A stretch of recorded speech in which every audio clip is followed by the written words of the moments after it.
What's the millennial question? Apparently, millennials as a generation, which is a group of people who were born approximately 1984 and after, are tough to manage.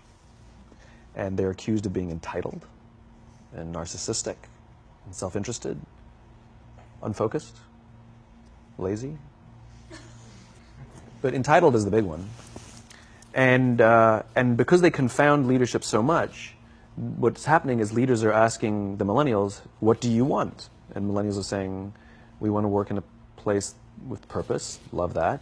We want to make an impact, you know, whatever that means. We want free food and beanbags. And so somebody articulates some sort of purpose, there's lots of free food and there's beanbags, and yet for some reason they're still not happy. And that's because they're missing, there's a missing piece.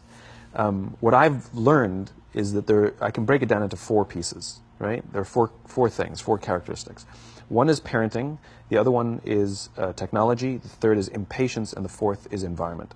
The generation that we call the millennials, too many of them grew up subject to, not my words, failed parenting strategies, you know? Where, for example, they were told that they were special all the time. They were told that they could have anything they want in life, just because they want it, right? They were told, some of them got into honors classes, not because they deserved it, but because their parents complained. And some of them got A's, not because they earned them, but because the teachers didn't want to deal with the parents. Some kids got participation medals. You got a medal for coming in last, right? Which the science we know is pretty clear, which is it devalues the medal and the reward for those who actually work hard. And that actually makes the person who comes in last feel embarrassed because they know they didn't deserve it. So it actually makes them feel worse, right? So you take this group of people and they graduate school and they get a job and they're thrust into the real world, and in an instant they find out they're not special, their moms can't get them a promotion, that you get nothing for coming in last, and by the way, you can't just have it because you want it, right? And in an instant, their entire self-image is shattered. And so you have an entire generation that's growing up with lower self-esteem than previous generations.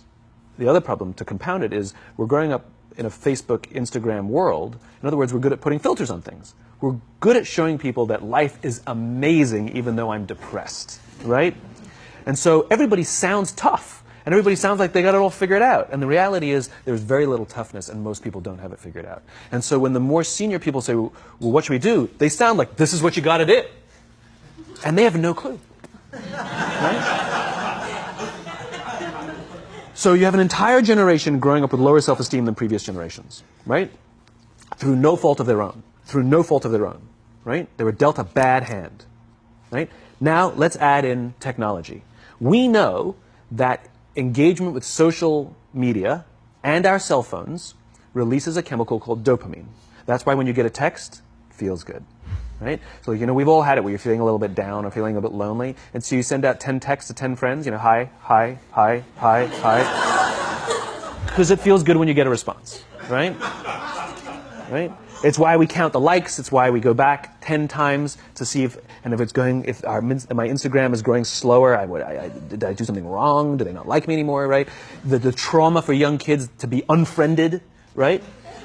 Because we know when you get it, you get a hit of dopamine, which feels good. It's why we like it. It's why we keep going back to it.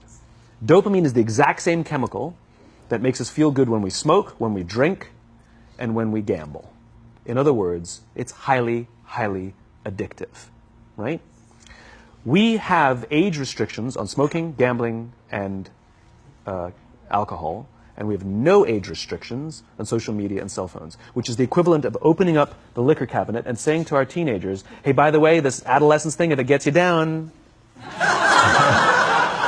But that's basically what's happening. That's basically what's happening, right? That's basically what happened. You have an entire generation that has access to an addictive, numbing chemical called dopamine through social media and cell phones as they're going through the high stress of adolescence. Why is this important? Almost every alcoholic discovered alcohol when they were teenagers. When we're very, very young, the only approval we need is the approval of our parents. And as we go through adolescence, we make this transition where we now need the approval of our peers. Very frustrating for our parents, very important for us. It allows us to acculturate outside of our immediate families into the broader tribe. right? It's a highly, highly stressful and anxious period of our lives, and we're supposed to learn to rely on our friends. Some people, quite by accident, discover alcohol and numbing effects of dopamine to help them cope with the stresses and anxieties of adolescence. Unfortunately, that becomes hardwired in their brains, and for the rest of their lives, when they suffer significant stress, they will not turn to a person, they will turn to the bottle. Social stress, financial stress, career stress, that's pretty much the primary reasons why an alcoholic drinks, right? What's happening is, because we're allowing unfettered access to these dopamine-producing devices and media, basically it's becoming hardwired, and what we're seeing is, as they grow older, too many kids don't know how to form deep, meaningful relationships. Their words, not mine. They will admit that many of their friendships are superficial. They will admit that their friends, that they don't count on their friends, they don't rely on their friends, they have fun with their friends, but they also know that their friends will cancel on them if something better comes along. Deep, meaningful relationships are not there because they never practice the skill set, and worse, they don't have the coping mechanisms to deal with stress. So when significant stress starts to show up in their lives, they're not turning to a person, they're turning to a device, they're turning to social media, they're turning to these things which offer temporary relief. We know, the science is clear, we know that people who spend more time on Facebook suffer higher rates of depression than people who spend less time on Facebook. Right? These things balanced. Alcohol is not bad, too much alcohol is bad. Gambling is fun, too much gambling is dangerous. Right? There's nothing wrong with social media and cell phones. It's the imbalance. Right? If you're sitting at dinner with your friends and you're texting somebody who's not there, that's a problem. That's an addiction. If you're sitting in a meeting with people you're supposed to be listening to and speaking, and you put your phone on the table, face up or face down, I don't care, that sends a subconscious message to the room that you're just not that important to me right now. Right? That's what happens. And the fact that you cannot put it away is because you are addicted. Right? If you wake up and you check your phone before you say good morning to your girlfriend, boyfriend, or spouse, you have an addiction. And like all addiction, in time, it'll destroy relationships, it'll cost time, and it'll cost money, and it'll make your life worse. Right? So you have a generation growing up with lower self-esteem that doesn't have the coping mechanisms to deal with stress. Right? Now you add in the sense of impatience. Right? They've grown up in a world of instant gratification. You want to buy something, you go on Amazon, it arrives the next day. You want to watch a movie? Log on and watch a movie. You don't check movie times. You want to watch a TV show? Binge. You don't even have to wait week to week to week. Right? I know people who skip seasons just so they can binge at the end of the season. Right? Instant gratification. You want to go on a date? You don't even have to learn how to be like, hey. You don't even have to learn and practice that skill. You don't have to be the uncomfortable one who says yes when you mean no, and says no when you mean no, and yes when you... You don't have to swipe right. Bang, I'm a stud. Right? You don't have to learn the social coping mechanisms. Right? Everything you want, you can have instantaneously. Everything you want, instant gratification. Except job satisfaction and strength of relationships, there ain't no app for that. They are slow, meandering, uncomfortable, messy processes. And so I keep meeting these wonderful, fantastic, idealistic, hardworking, smart kids. They've just graduated school. They're in their entry-level job. I sit down with them and I go, how's it going? They go, I think I'm going to quit. I'm like, why? They're like, I'm not making an impact. I'm like, you've been here 8 months. You know? It's as if they're standing at the foot of a mountain and they have this abstract concept called impact that they want to have in the world, which is the summit. What they don't see is the mountain. I don't care if you go up the mountain quickly or slowly, but there's still a mountain. And so what this young generation needs to learn is patience.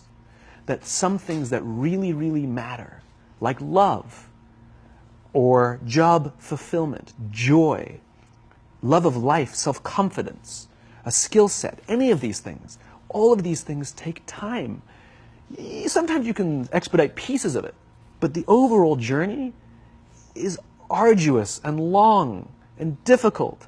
And if you don't ask for help and learn that skill set, you will fall off the mountain. Or you will, the worst case scenario, and we're already seeing it, the worst case scenario is we're seeing an increase in suicide rates. We're seeing an increase in this generation. We're seeing an increase in accidental deaths due to drug overdoses. We're seeing more and more kids drop out of school or take leaves of absence due to depression. Unheard of. These are all, this is really bad. The best case scenario, those are all bad cases, right? The best case scenario is you'll have an entire population growing up and going through life and just never really finding joy. They'll never really find deep fulfillment in work or in life. They'll just waft through life, and it'll be just, it's fine. How's your job? It's fine. It's the same as yesterday. How's your relationship? It's fine. Like that's the best case scenario. Which leads me to the fourth point, which is environment. Which is we're taking this amazing group of young, fantastic kids who were just dealt a bad hand. It's no fault of their own. And we put them in corporate environments that care more about the numbers than they do about the kids. They care more about the short-term gains than the long-term life of this young human being. We care more about the year than the lifetime, right? And so we are putting them in corporate environments that aren't helping them build their confidence, that aren't helping them learn the skills of cooperation, that aren't helping them overcome the challenges of a digital world and finding more balance, that isn't helping them overcome the need to have instant gratification and teach them the joys and impact and the fulfillment you get from working hard on something for a long time that cannot be done in a month or even in a year. And so we're thrusting to them in corporate environments, and the worst part about it is they think it's them. They blame themselves. They think it's them who can't deal. And so it makes it all worse. It's not. I'm here to tell them it's not them. It's the corporations. It's the corporate environments. It's the total lack of good leadership in our world today that is making them feel the way they do. They were dealt a bad hand, and I hate to say it, but it's the company's responsibility. Sucks to be you. Like, we have no choice, right? This is what we got, and I wish that society and their parents did a better job. They didn't. So we're getting them in our companies, and we now have to pick up the slack. We have to work extra hard to figure out the ways that we build their confidence. We have to work extra hard to find ways to teach them the social skills that they're missing out on. There should be no cell phones in conference rooms. None. Zero. And I don't mean the kind of like sitting outside waiting to text. I mean like when you're sitting and waiting for a meeting to start, this is what we all do. We all sit here and wait for the meeting to start. Meeting starting? Okay. And we start the meeting. No, that's not how relationships are formed. Remember we talked about it's the little things? Relationships are formed this way. We're waiting for a meeting to start and we go, how's your dad? I heard he was in the hospital. Oh, he's really good. Thanks for asking. He's actually at home now. Oh, I'm really glad. That was really amazing. I know, it was really scary for a while. That's how you form relationships. Hey, did you ever get that report done? Oh my God, no, I didn't. I'll help you out. Can I help you out with that? Really? That's how trust forms. Trust doesn't form at an event in a day. Even bad times don't form trust immediately. It's the slow, steady consistency. And we have to create mechanisms where we allow for those little innocuous interactions to happen. But when we allow cell phones in conference rooms, we just, okay, have the meeting. And then my favorite is like when there's a cell phone there and you go like this, you go. It rings and you go. I'm not going to answer that. Like, Mr. Magnanimous, you know? When you're out for dinner with your friends, like, I do this with my friends. When we're going out for dinner and we're leaving together, we'll leave our cell phones at home. Who are we calling? Maybe one of us will bring a phone in case we need to call an Uber or take a picture of our meal. That's what I was saying. Come on. I'm an idealist, but I'm not insane. You know? Not a heathen. I mean, it looked really good. We'll take one phone. And so it's like an alcoholic. The reason you take the alcohol out of the house is because we cannot trust our willpower. We're just not strong enough. But when you remove the temptation, it actually makes it a lot easier. And so when you just say, don't check your phone, people literally will go like this. And somebody will go to the bathroom, and what's the first thing we do? Because I wouldn't want to look around the restaurant for a minute and a half, you know? But if you don't have the phone, you just kind of enjoy the world. And that's where ideas happen. The constant engagement is not where you have innovation and ideas. Ideas happen when our minds wander and we go, and you see something, I bet they could do that. That's called innovation, right? But we're taking away all those little moments, right? You should not, and none of us should charge our phones by our beds. We should be charging our phones in the living rooms, right? Remove the temptation. You wake up in the middle of the night because you can't sleep, you won't check your phone, which makes it worse. But if it's in the living room, it's relaxed, it's fine. But it's my alarm clock. Buy an alarm clock. They cost $8, right? I'll buy you an alarm clock. Simon, thank you again so pleasure. much for sharing with My us. pleasure. This Thank you was very much. Really beautiful. Thank you.